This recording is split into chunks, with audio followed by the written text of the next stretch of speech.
Once again, I would like to thank the Lord for this beautiful opportunity to share the word of the Lord with you. I thought that I would start a series on the Lord's Prayer, but then as I was praying as to what the Lord wanted me to speak, some other thought began coming in very strongly.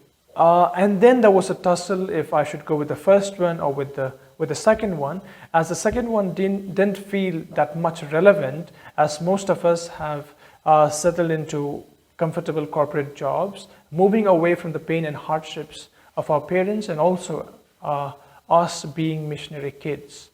But then I decided to go with the second message, as that was the one which had come while I was on my knees. Today, when we look around, we see there's a very notable trend of vocal for local or make in India. Even foreign companies want to show the Indian consumers that they are being produced locally. That is a trend which has taken over the country and over the business world. But there is another area where we need to be vocal for local, and the time has come for that. When we look into the missions, the Lord has been sending foreign missionaries right from the first missionary, Thomas, who was the disciple of Jesus Christ. Today, like so many, countless missionaries have come to this land and served this country and laid down their lives for this country. Some of the notable ones being William Carey, Ida Scudder, Amy Carmichael, Graham Staines, C.F. Andrews, and others. Bihar has been called the graveyard of missionaries. And of course, those must all have been foreign missionaries, because locals are called evangelists and not missionaries. So countless people came and laid down their lives serving this nation, and whether we realize it or not, but we all have benefited from the fruit of their labor, that they labored and went. Now it is the time for us locals to take charge. It is time for us locals to be vocal for the cross. Now, when you go out and preach the gospel, they cannot cancel your visa. They cannot deport you to another country. When we look at them, when they came to India and they saw the poverty here, they decided to stay here and serve the people. Like Ida Scudder, her father was a missionary here, and when she saw the condition of the people, she decided to go to America, do her studies, and come back and serve the people in India. But I do not like to say it, but I have to, that the foreign missionaries came to India, saw the poverty, and stayed here. And most of our fellow Indians, they go to foreign countries, see the luxury, and they stay there. Now it's time for us to wake up. It's time for us to come back. It's time for us to do our part.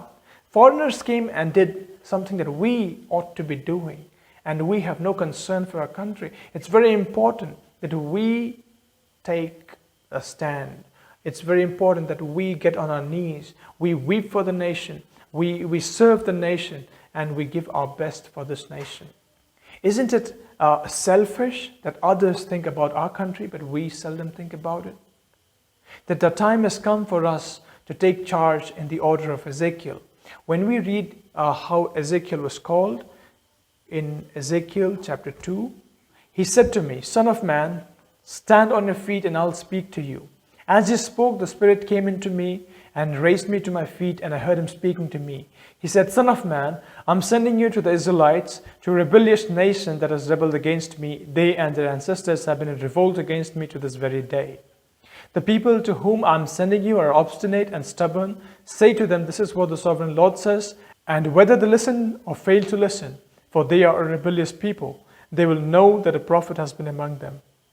And you, son of man, do not be afraid of them or their words. Do not be afraid.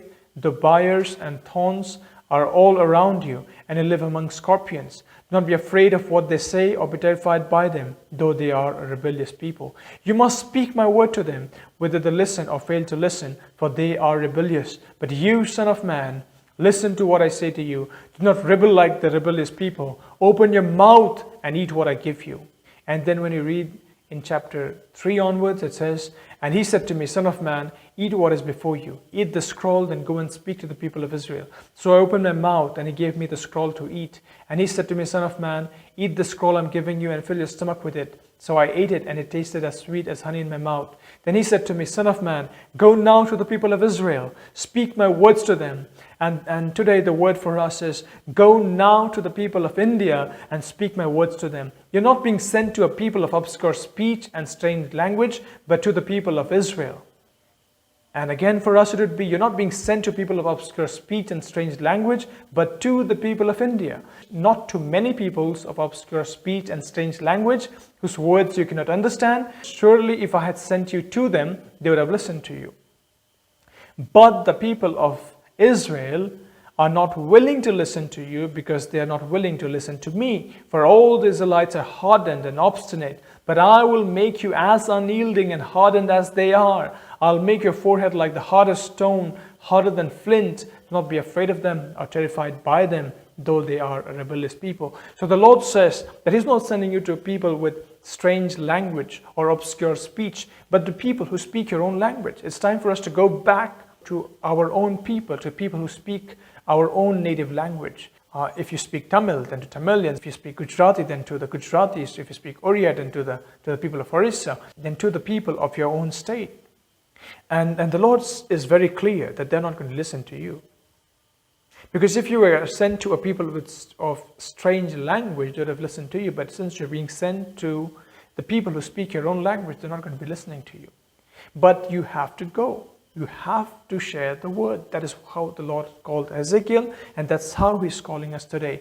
And He sends us with this promise: I will make you as unyielding and hardened as they are. I'll make your forehead like the hardest stone, harder than flint. Do not be afraid of them or terrified by them, though they are a rebellious people. So today, let's not just think about ourselves or our family or our life, but let's think about the people of India, people who are dying without knowing the Lord. It's time for us to be the torchbearers. It's time for us to be the prayer warriors. It's time for us to be the evangelist, to bring a change to this great nation. God bless you.